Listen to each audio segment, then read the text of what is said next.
You're watching First Edition, folks. 9 newspapers reporting this morning of trouble behind the scenes over the Prime Minister's mishandling of Australia's next census, with particular regard to a question about a person's gender.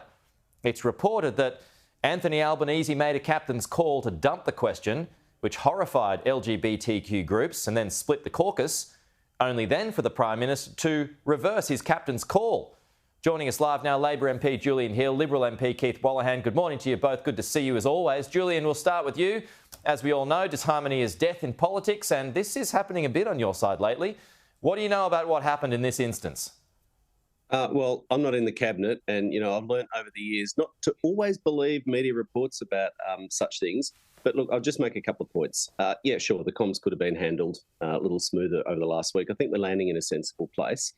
But I've actually tried to get new questions in the census. I'll just put it in a broader context. You can't load everything on the census. I've been writing, I'd like to see multilingualism measured better, Australians who speak multiple languages. And the advice I got back is, right now, right across the country always, there's researchers trying to load more and more and more questions into the census. You actually degrade the integrity of the thing if you make it too long and add too many questions because people stop answering and start ticking boxes. Second point is, it's not the only way that the ABS gathers information. Their regular health surveys already gather information about gender and all sorts of other things. So it's not necessary to put everything in the census to gather the information which governments need to plan services and so on effectively for the population. And the final question is, the final point is there's debate about these things always, legitimate debate. And I think we can have that debate as a society without getting hysterical about it. Right. I think it should be uncontroversial, and MPs right across the parliament have said, yeah, there should be some questions on this stuff. But I'm pretty sceptical about the idea of loading 4, 5, 6 questions on for that reason that I said. You just degrade the integrity of the overall census, and the ABS can get this stuff in other ways and do. So we got 3 leaks here about all this. Keith, what do you make of it all? Well, Julian's comments on the substance of the question are sensible. I don't take issue with those. But he skirted over the process. We've got a leak of cabinet. That's a really serious thing. And the journalist who reported that is James Massola. He's a serious senior press gallery journalist. He's only going to report that if it's being put to him. So I think this should be taken seriously because cabinet confidentiality is important. It's important because it encourages full and frank disclosure in the cabinet, which is in the national interest. So the process of this really concerns me. And what we see here is a Prime Minister at sea, and he doesn't have control of how the debate is happening within his own party. They seem to be talking to each other through the press, and that includes members of cabinet. So just on that, Julian, I mean, if this is true and then the Prime Minister's made a captain's call, he's received a bit of blowback for that, then he's reversed that decision. I mean, that doesn't point to any particular strength of an idea, does it? Is he a strong leader in your view?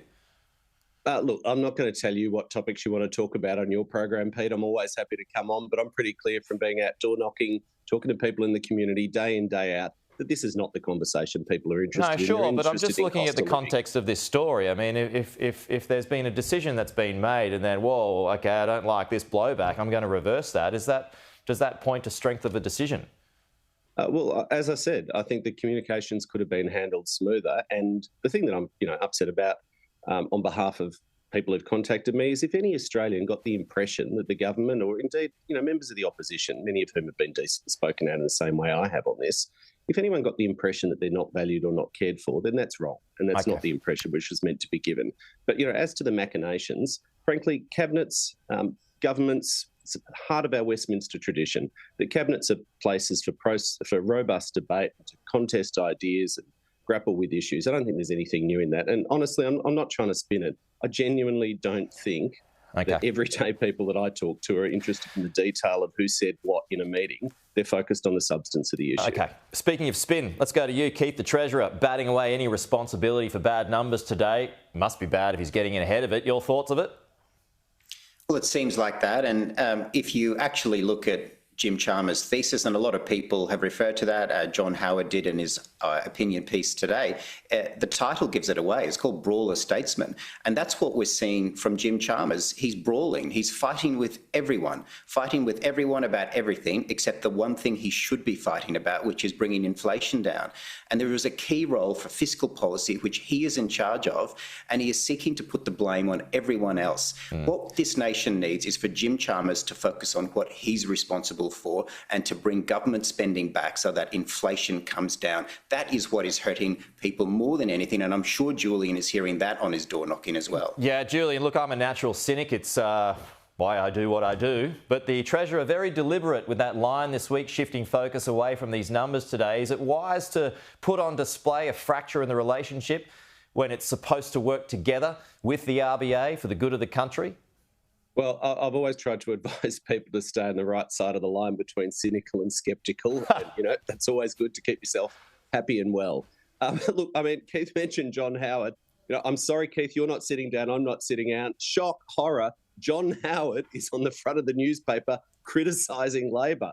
I mean, water's wet, the Pope's Catholic, and the climate's changing. This is ridiculous. But the substance, of what he's saying is right, is it not? What Jim said is growth is slowing. Of course it is.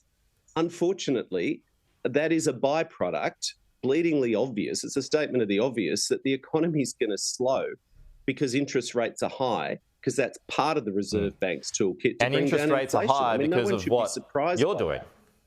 Well, no, I make no apology for the government's economic strategy. It's designed to chart that soft landing, which we've been talking about, which is, that's the way things are heading. Inflation's coming down. The labour market is surprisingly resilient. The jobs market remains strong.